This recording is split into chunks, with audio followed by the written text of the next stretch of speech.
Today on the newscast, U.S. officials say Iran was behind a complex drone attack against an American base in Syria last week. Will the U.S. respond? Get my take next.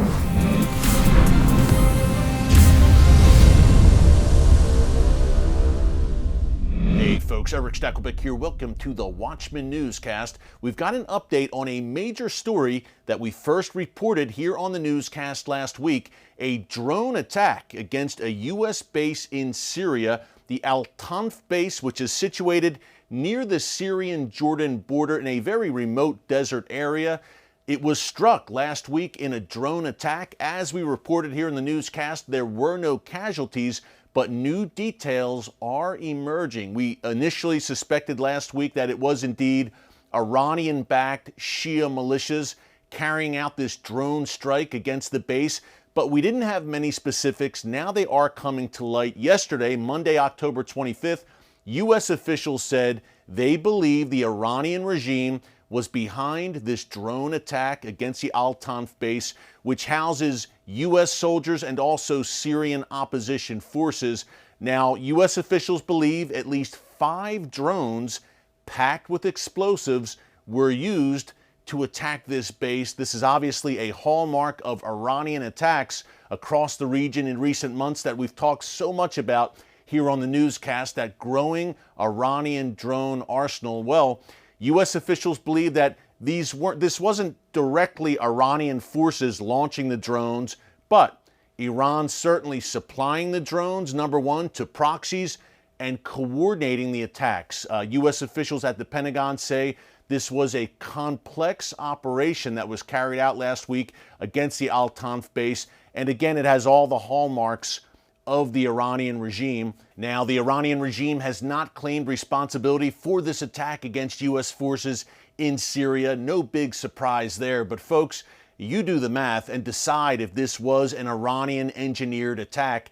Just look at the past few months, and we've shared this many times on the newscast. Look at just this past August when an Israeli-owned cargo ship off the coast of Oman was attacked by explosive-laden drones. 2 people were killed aboard that ship. U.S. and Israeli officials believe that was an Iranian-coordinated attack. And just look at the region. Look at the Houthis in Yemen with their massive drone arsenal. Look at Hamas, Hezbollah, and again, of course, these Shia militias in Iraq consistently using, number one, Iranian-supplied drones, and secondly, getting the blueprints from the Iranians and attempting to build drones on their own. What Iran is attempting to do is build a ring of fire in the region surrounding Israel, of course, on all sides, but increasingly the United States in Iraq and Syria, not to mention Saudi Arabia, Iran's other great adversary in the Middle East. In this drone arsenal, this drone army that Iran is building is coming along very swiftly. Israel is looking to bolster its air defenses even more to guard against these Iranian drones. The United States, in terms of air defense in the Middle East, the U.S. does possess 2 Iron Dome missile defense batteries, but right now they are in Guam. They're not even in the region for some reason, which doesn't make a whole lot of sense when U.S. personnel are under a steady assault by rockets and drones, again, launched by Iran and its proxies. And by the way, in recent months, the United States also pulled air defense systems from Saudi Arabia at the very moment when Saudi Arabia is undergoing a barrage of drones and rockets and missiles on a practically daily basis at the hands of those Iranian-backed Houthi rebels in Yemen. So it doesn't seem to make a whole lot of sense.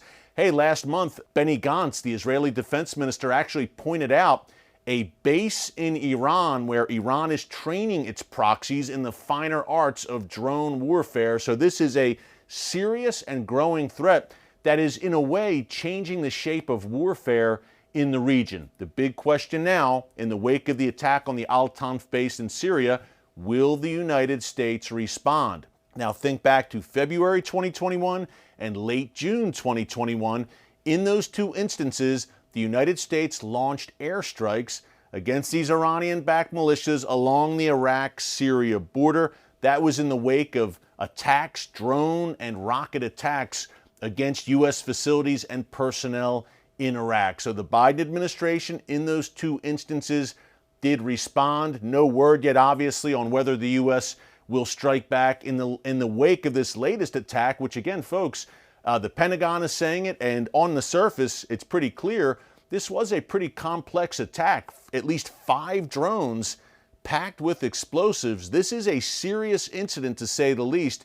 You would think the U.S. would feel compelled to respond in some way against the Iranian regime, or more likely against its proxies there in the Iraq-Syria region. But the past strikes by the Biden administration have had little to no effect, obviously, because Iran continues to push ahead and target the United States and its interest in the region. A few thoughts on why Iran is doing what it's doing here and why they carried out this latest attack in Syria. Number one, clearly the Iranian regime would love to hasten the U.S. exit from the region, out of Iraq, out of Syria. Again, in Syria right now, some 900 U.S. troops, a good number of them usually stationed at that Al-Tanf base, and about 2,500 troops in neighboring Iraq. Following the Afghanistan model, the Iranian regime would love nothing better than to help push the U.S. out the door and give the impression to the world that the U.S. is retreating from the region under an Iranian barrage of rocket and drone fire. That's the first goal here. Secondly, clearly, Iran wants to gain leverage at the negotiating table with the United States as these nuclear talks look like they will soon start back up again in Vienna. Iran can say at the negotiating table that if you don't give us what we want, we will continue to attack you. We'll continue to attack U.S. interests in the region and U.S. allies as well. It's a blackmail, extortion type scenario that Iran has employed very successfully over the years, and the Biden administration has shown no signs of being able to resist this. So that's another goal here of Iran when they're acting up in the region. And lastly, this is an Iranian message to Israel. As the larger conflict, the collision course continues, where Iran and Israel clearly will go toe-to-toe eventually. That day is coming. Israeli officials have talked openly about that, and so have Iranian officials. So what Iran is trying to do is to show Israel, look, we are your equal. We are on par with you militarily. They're not, clearly, but that's the impression Iran is trying to give. That's why Iran carried out some major drills last week, an air defense drill, where they unveiled a missile defense system that they dubbed their version of Israel's Iron Dome.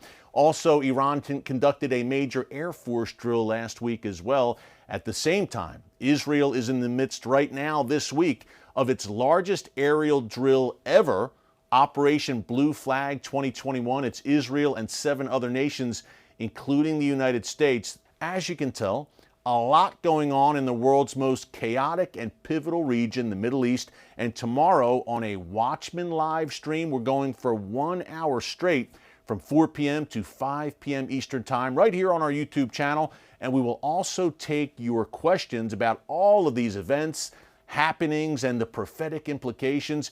What's going on in Sudan right now? Erdogan in Turkey making major moves against the West this week. Russia, and of course, Iran, Israel. We'll talk about all of that tomorrow for 1 solid hour, including your questions on a Watchman live stream. Tune in here. Join us 4 p.m. Eastern Time tomorrow. That's Thursday, October 27th. Until then, thanks for joining us today. God bless you. And remember, never hold your peace. Hey everyone, thanks for checking out the Watchman Newscast. If you enjoyed this episode and want to see more, make sure you go ahead and hit the like button, click subscribe, and tap the bell icon to turn on notifications for new Watchman Newscast episodes every weekday.